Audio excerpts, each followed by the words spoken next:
नमस्कार, आप सभी का स्वागत है।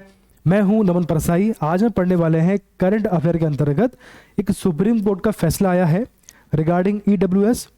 और उसमें यह भी कहा गया है कि जो राज्यों में, देखिए, राज्यों में आरक्षण की लिमिट है 50%, तो 50% के ऊपर आरक्षण देना गलत है संविधान के हिसाब से। तो यही फैसला आया हुआ है कि क्या राज्यों में 50% के ऊपर आरक्षण देना सही है। और दूसरा है कि क्या ईडब्ल्यूएस के तहत 10% आरक्षण देना सही है।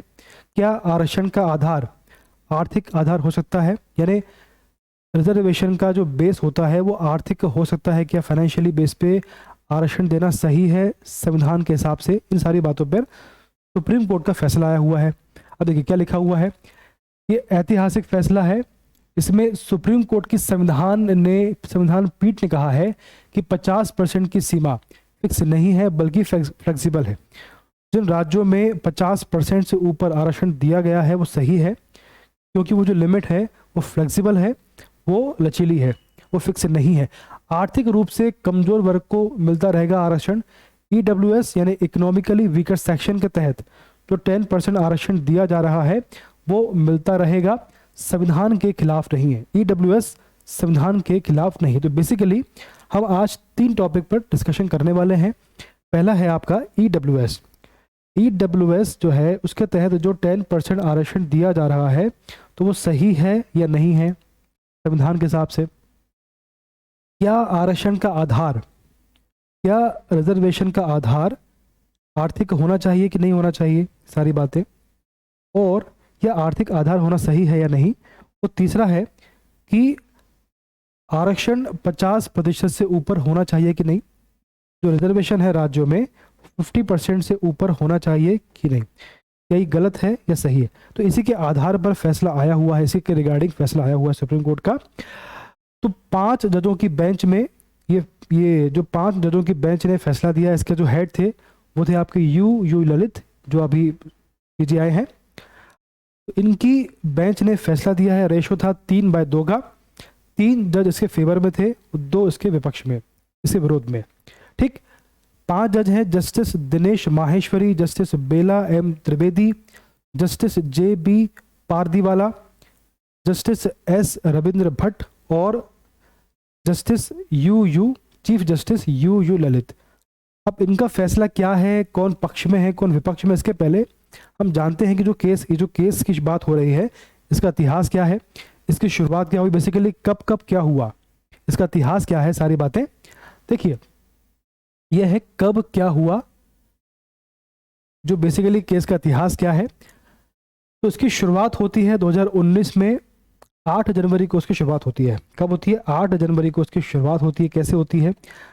8 जनवरी को EWS economically weaker section, EWS आरक्षण से संबंधित, ठीक है, ईडब्ल्यूएस आरक्षण से संबंधित 103 नंबर का संविधान संशोधन विधेयक, ठीक है, 103 नंबर का संविधान संशोधन विधेयक को लोकसभा से मिली मंजूरी। यानी जो ईडब्ल्यूएस का विधेयक था इसे लोकसभा में 8 जनवरी को इसको पास किया गया। इसके बाद ठीक एक दिन बाद 9 जनवरी को राज्यसभा से ये पास हुआ और 12 जनवरी को विधि और न्याय मंत्रालय ने कहा कि राष्ट्रपति रामनाथ कोविंद ने विधेयक पर सहमति दे दी है। तो ठीक है, 8 जनवरी को और 9 जनवरी को ये संसद से पास हुआ और 12 जनवरी को राष्ट्रपति को सी परमिशन मिली, एक कानून बन गया।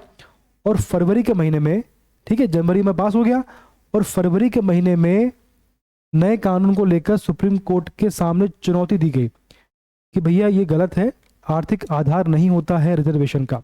इसके बाद 6 फरवरी को, ठीक है, 6 फरवरी को गरीब वर्ग के आरक्षण को चुनौती देने वाली याचिका पर सुप्रीम कोर्ट ने सरकार को नोटिस दिया है। ठीक है, 6 फरवरी को सुप्रीम कोर्ट ने सरकार को नोटिस दिया कि बताइए भाई कि क्या बात है। इसके बाद 8 फरवरी को 2 दिन बाद शीर्ष अदालत ने 10% ईडब्ल्यूएस कोटे पर रोक लगाने से इनकार कर दिया। उन्होंने कहा कि ईडब्ल्यूएस जो चल रहा है वो चलता रहेगा, इस पर किसी प्रकार की रोक नहीं लगाई जाएगी। फिर 8 सितंबर को 2022 में, ठीक है, 2022 की बात हो रही है, 8 सितंबर 2022 प्रधान न्यायाधीश उदय उमेश ललित यानी यू ललित की अध्यक्षता वाली पीठ ने सुनवाई के लिए पीठ का गठन किया, जो अभी सुनवाई कर रही है। 30 सितंबर 2022 को न्यायालय ने दलीलें की सुनवाई, जो आपकी दलीलें चल रही है उसकी सुनवाई करी।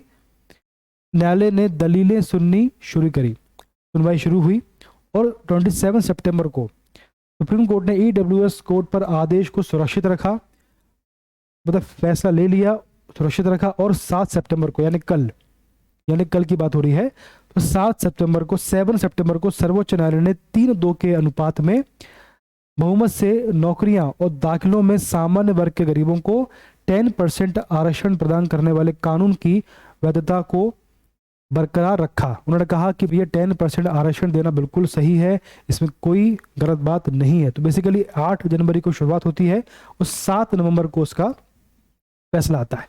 ठीक, अब देखिए फैसला क्या है। जस्टिस दिनेश माहेश्वरी, बेलाम त्रिवेदी, जेबी पारदीवाला ये को ने कानून को बरकरार रखा। देखिए बेसिकली 5 जज थे, तो शुरुआत के 3 justice Dinesh Maheshwari, justice Bela M Trivedi, justice JB Pardiwala इसके पक्ष में थे। उन्होंने कहा कि भैया ईडब्ल्यूएस सही है, 10% आरक्षण देना गलत नहीं है। और जस्टिस एस रविंद्र भट्ट और चीफ जस्टिस यू ललित, इन्होंने कहा कि ईडब्ल्यूएस गलत है। ठीक, तो 3 जज इसके फेवर में थे और 2 जज इसके विपक्ष में थे। विपक्ष में कौन था? जस्टिस एस रविंद्र भट्ट और justice U Lalit, chief justice U Lalit. बाकी 3 बच्चे इसके फेवर में थे। अब इन्होंने क्या कहा देखिए, जो पक्ष में है जस्टिस दिनेश माहेश्वरी, इन्होंने कहा ईडब्ल्यूएस संविधान के मूल ढांचे के विपरीत नहीं है। कैसे नहीं है? आरक्षण न सिर्फ सामाजिक बल्कि आर्थिक रूप से वंचित वर्ग को भी समाज में शामिल करने और समानता दिलाने में भी अहम भूमिका निभाता है। इन्होंने कहा कि ईडब्ल्यूएस कोटा संविधान के मूल ढांचे को ना तो नुकसान पहुंचाता है, ना ही मौजूदा आरक्षण संवैधानिक व्यवस्था को प्रभावित करता है। ठीक, को नुकसान नहीं। इससे संशोधन बुनियादी ढांचे का उल्लंघन इसलिए नहीं करता क्योंकि यह आर्थिक मानदंडों पर आधारित है, इसमें आर्थिक मानदंड भी शामिल किए गए हैं। ठीक है, तो इन्होंने इससे पक्ष में बात की है। अब दूसरे हैं आपके जस्टिस बेलाम त्रिवेदी, इन्होंने क्या कहा? आरक्षण व्यवस्था पर फिर से विचार की जरूरत है। उन्होंने कहा आरक्षण व्यवस्था पर फिर से विचार की जरूरत है। 10 साल के लिए लागू किया गया था, लेकिन आज 75 ईयर हो गए। आर्थिक रूप से कमजोर वर्ग को अलग वर्ग मानना सही होगा। इसे उन्होंने कहा कि आर्थिक रूप से कमजोर वर्ग है उसको अलग से एक वर्ग मानना चाहिए। इसे संविधान का उल्लंघन नहीं कह सकते। ये नहीं कह सकते कि सदियों पुरानी जाति व्यवस्था से आरक्षण शुरू हुआ। हालांकि आज़ादी के 75 साल बाद हमें समाज के हितों के लिए आरक्षण की व्यवस्था फिर से विचार करनी होगी। ठीक है, उस समय कंडीशन कुछ और थी, अभी कंडीशन कुछ और है। तो ये हो गया आपका, इसमें फिर से विचार की जरूरत है। संसद में एंग्लो इंडियन के लिए आरक्षण खत्म हो चुका है। संसद में अब एंग्लो इंडियन आरक्षण नहीं बचा, खत्म हो गया है। इसी तरह आरक्षण की भी एक समय सीमा होनी चाहिए। ठीक है, हर आरक्षण की समय सीमा होना चाहिए। तो ये हो गया। तीसरे आपके हैं जस्टिस जेबी पारदीवाला, इन्होंने फेवर में क्या कहा? इन्होंने कहा कि ईडब्ल्यूएस कोटा बेमियाद के लिए नहीं बढ़ाना चाहिए। ईडब्ल्यूएस कोटा होना चाहिए लेकिन एक लिमिट तक। ठीक है, संविधान निर्माता डॉक्टर भीमराव अम्बेडकर का संविधान निर्माण के लिए समय विचार था। आरक्षण की व्यवस्था सिर्फ 10 साल तक रहे, उनका उद्देश्य था, मगर ये आज़ादी के 75 साल बाद भी जारी है। डॉक्टर अम्बेडकर का उद्देश्य था कि भैया आरक्षण रहे, लेकिन कुछ साल तक रहे, 10 साल तक रहे, लेकिन उनने कभी नहीं बोला था कि 75 ईयर तक ये रहेगा। मैं ईडब्ल्यूएस संशोधन को सही ठहराता हूँ। इसका उद्देश्य सामाजिक न्याय को सुरक्षित रखना है। हालांकि हमें आरक्षण को निहित स्वास्थ्य नहीं बनने देना चाहिए। ईडब्ल्यूएस कोटा को अनिश्चित काल तक के लिए नहीं बढ़ाना चाहिए। उन्होंने क्या बोला? मैं ईडब्ल्यूएस संशोधन को सही ठहराता हूं। उसका आधार क्या दिया उन्होंने? इसका उद्देश्य सामाजिक न्याय को सुरक्षित रखना है। जो समाज में न्याय की व्यवस्था है उसको सुरक्षित रखना इसका उद्देश्य है, इसलिए इसको मैं सही मानता हूं। लेकिन उन्होंने कहा कि एक लिमिट तक इसको होना चाहिए। ईडब्ल्यूएस कोटा को अनिश्चित काल के लिए नहीं बढ़ाना चाहिए। जो गलती पहले हुई है उसको रिपीट नहीं करना चाहिए। अब देखिए, 2 जज हैं जो उसके विपरीत हैं। पहले आपके जस्टिस एस रविंद्र भट्ट, इन्होंने क्या बोला? इन्होंने कहा कि सरकार इसे अन्य तरीकों से दूर कर सकती थी, यही तरीका सही नहीं था। जस्टिस एस रविंद्र भट्ट ने कहा, ने अपना व चीफ जस्टिस का असहमति वाला फैसला सुनाया। कहा, आर्थिक बदहाली और आर्थिक पिछड़ापन इस संशोधन का मूल है। इस हिसाब से तो यह संशोधन संवैधानिक रूप से अक्षम है। ठीक है, अगर आपका उद्देश्य यही है कि भैया जो गरीब वर्ग है उसको फोकस करना है, तो ये गलत बात है, ये आपका आधार गलत है। संवैधानिक रूप से अक्षम है। आरक्षण की व्यवस्था को ऐसे ही किसी को मुफ्त पास के तौर पर नहीं दिया जाना चाहिए। क्या मुफ्त पास के में जो पास होता है तो उसको फ्री में आपको देना गलत है। जिस आर्थिक आधार को सरकार ने लिया है उसे अन्य तरीकों से दूर कर सकती थी, ये उन्होंने कहा है। अब justice U Lalit, chief justice जो आपके सीजेआई, उन्होंने कहा है संविधान के मूल ढांचे के खिलाफ है। ये जो ईडब्ल्यूएस की व्यवस्था है संविधान के मूल ढांचे के खिलाफ है। मैं जस्टिस एस रविंद्र भट्ट के फैसले से पूरी तरह सहमत हूँ। आर्थिक आधार पर आरक्षण देना गलत है और ये संविधान के मूल ढांचे के खिलाफ है। ठीक है, संविधान एक ही है लेकिन अलग अलग सबकी राय होती है। तो भैया 5 में से 3 इसके फेवर में है और 3-2 के हिसाब से ये बहुमत सिद्ध हुआ है। और उसके रिगार्डिंग कहा गया है कि 10% आरक्षण देना गलत नहीं है। अब इसमें अधिक इसके जो भविष्य क्या है, इसका फैसले का मौजूदा आरक्षण पर क्या असर पड़ेगा। इसका असर ये पड़ेगा कि फैसले का असर मौजूदा आरक्षण व्यवस्था पर नहीं पड़ेगा, इसका कोई असर नहीं पड़ेगा। यह आरक्षण अतिरिक्त होगा। सरकार मौजूदा 50% SC ST और OBC आरक्षण को डिस्टर्ब नहीं करने वाली। जो आरक्षण दिया जा रहा है, इस आपका जो रेशियो दिया जा रहा है वही रहेगा आपका, इसमें कोई परिवर्तन नहीं होगा। सरकार सामान्य श्रेणी में से 10% आरक्षण देगी। मतलब अलग से कोई व्यवस्था नहीं है, जो सामान्य श्रेणी को आरक्षण मिल रहा है उसी में से इसकी व्यवस्था होगी। एक तरह से सामान्य श्रेणी की सीटों में से ही सामान्य श्रेणी के आर्थिक पिछड़ों को आरक्षण दिया जाएगा।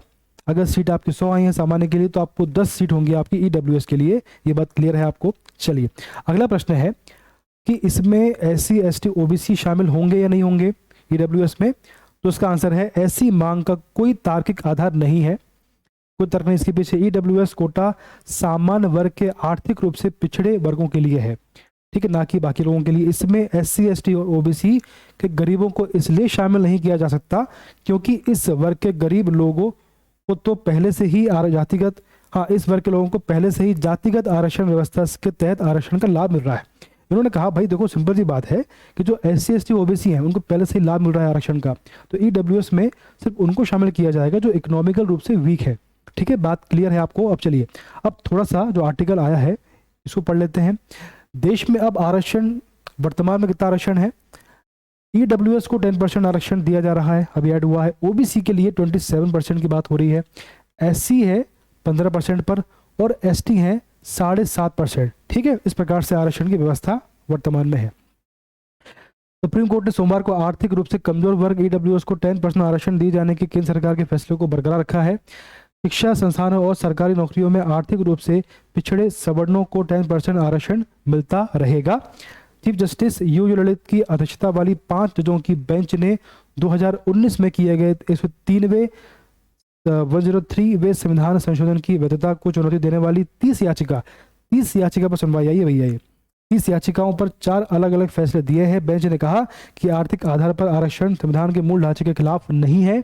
50% की सीमा को पार करना बुनियादी ढांचे का उल्लंघन नहीं है, बल्कि 50% की सीमा फिक्स नहीं है बल्कि लचीली है, फ्लेक्सिबल है। मालूम हो इंदिरा साहनी मामले में सुप्रीम कोर्ट की संवैधानिक बेंच ने कहा था कि आरक्षण के लिए 50% की सीमा है और उसे पार नहीं किया जाता। तो जो वर्तमान में जो बेस अपने पास जो बेस है कि भैया राज्यों में 50% की लिमिट होना चाहिए आरक्षण की, तो उसका आधार था इंदिरा साहनी केस, उसी के आधार पर हम बात करते हैं। लेकिन सुप्रीम कोर्ट ने मना कर दिया है। ताज़ा मामले में सुप्रीम कोर्ट ने 3 जजों की बेंच आरक्षण के समर्थन में फैसला दे चुकी है। इसके बाद अगस्त 2020 में मामला 5 जजों की संविधान पीठ को सौंपा गया था। ठीक है, ये सारी बातें हैं। तो मुझे उम्मीद है कि आपको समझ में आया होगा ईडब्ल्यूएस क्या है, इसका इतिहास क्या है, शुरुआत कब हुई है, वर्तमान में फैसला आया है तो किसने इसके पक्ष में फैसला दिया है और क्या दिया है, और किसने इसके विपक्ष में फैसला दिया है और क्या दिया है। ठीक है, आज चलिए इतना ही है। अगला आपको टॉपिक MP का रहेगा। वर्तमान में हम इसको पढ़ रहे हैं तो इसके अलावा जो भी न्यूज़ आप पे काम की होंगी उसको हम पढ़ेंगे। धन्यवाद।